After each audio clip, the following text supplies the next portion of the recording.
Salaar release trailer వచ్చింది. ఇంతకు ముందు రిలీజ్ చేసిన మొదటి ట్రైలర్ కంటే ఇది ఎఫెక్టివ్గా ఉందని కామెంట్స్ వచ్చాయి.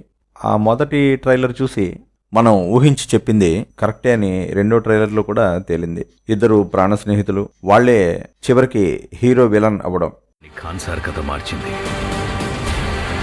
ఇద్దరు ప్రాణ స్నేహితులు బద్ధ శత్రువులుగా మారడం. సరే, ట్రైలర్ ఏదైనా కథ ఏదైనా, కథ నడపడంలో ఆ పట్టు కనిపిస్తోంది. ఆ వాతావరణం, ఆ యాక్షన్, ఆ డైలాగ్స్ అన్నీ ప్రేక్షకుడిని ఒక మూడ్లోకి తీసుకెళ్లేలాగే ఉన్నాయి.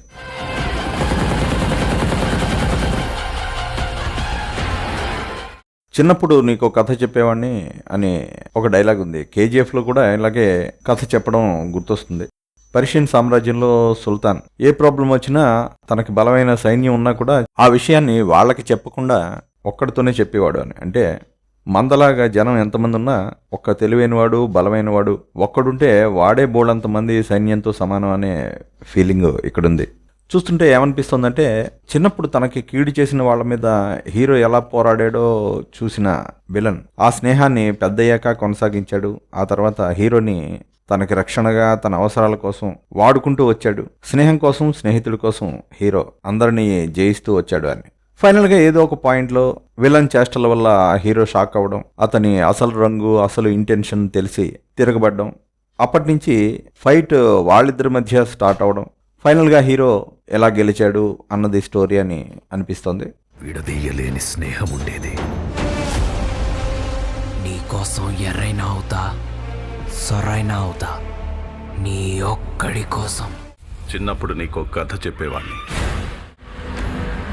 పర్షియన్ సామ్రాజ్యంలో సుల్తాన్ ఎంత పెద్ద సమస్య వచ్చినా బలమైన సైన్యానికి కూడా చెప్పకుండా అక్కడికే చెప్పేవాడు. గతంలో తీసుకుంటే 20వ శతాబ్దం సినిమా ఇలాంటి లైన్తోనే వచ్చింది. అందులో విలన్ దేవరాజ్ ముఖ్యమంత్రి కొడుకు, అతని స్నేహితుడు హీరో సుమన్. మొదట్లో ఇద్దరు చాలా స్నేహంగా ఉంటారు, తర్వాత ఇద్దరు విడిపోయి బద్ధ శత్రువులు అవుతారు. చాలా ఇంట్రెస్టింగ్ మూవీ. కొంచెం ఆ లైన్లో వెళ్తుందేమో అనిపించింది. ఈ బిజినెస్ మనకొద్దు. ఎందుకంటే మనం చేసే వ్యాపారం పెద్ద చేతుల మధ్య నడిచే చదరంగం. ఒక ఎంట్రీ చేయాలి. సుల్తాన్ కావాలనుకున్నది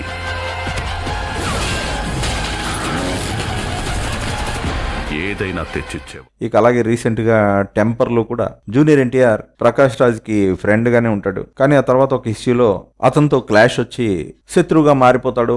ఇద్దరు ఫైట్ చేసుకుంటారు. నీకు ముందే చెప్పానా, ఈగో నా చుట్టూ వైఫైలా ఉంటుందని. అది ఆన్ అయిపోయింది. सॉरी भाई, मैं भी चले तो.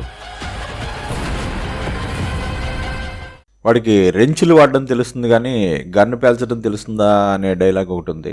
ఇందులో హీరో లారీ మెకానిక్ అని మనకి అర్థమవుతుంది. ఆ తర్వాత అంతేగా అని ఒక డైలాగ్ ఉంది. అంటే గన్ షూటింగ్ రాదు అనుకున్న విలన్స్కి సింపుల్గా గన్ పేల్చి చూపించాడు అనమాట హీరో. ఇంత సింపుల్ అన్నట్టుగా. పోకిరిలో సినిమాలు చూడటం లేదండి అని మహేష్ డైలాగ్ గుర్తొచ్చింది.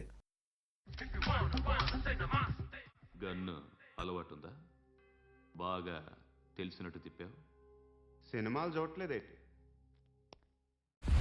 మెకానిక్కి స్పానర్లో, రెంచ్లో ఎలా వాడాలో తెలుస్తుంది, కానీ గన్లు వాడటం ఎలా తెలుస్తుంది?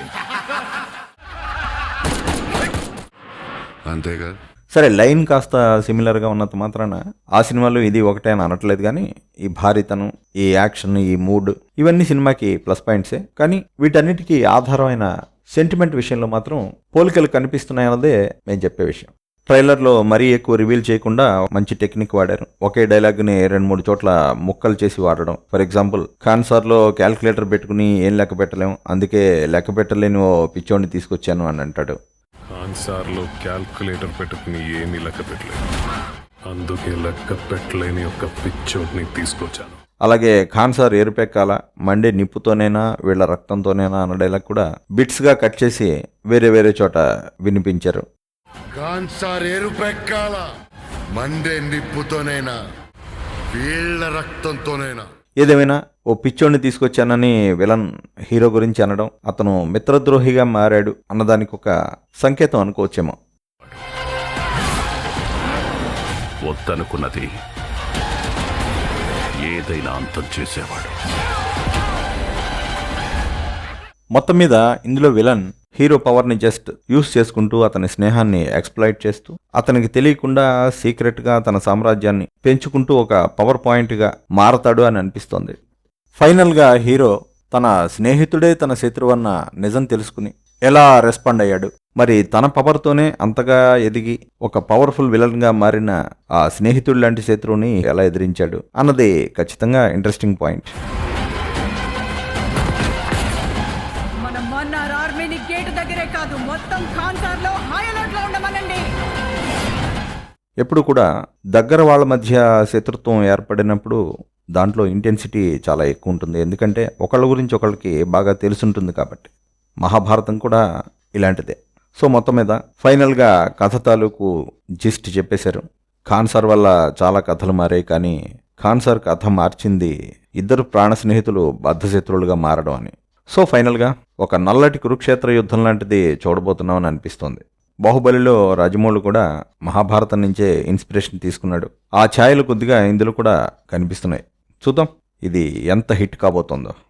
కాన్సార్ ఎరుపెక్కాల మండే నిప్పుతోనైనా వీళ్ళ రక్తంతోనైనా. మరిన్ని మంచి వీడియోల కోసం సబ్స్క్రైబ్ చేయండి.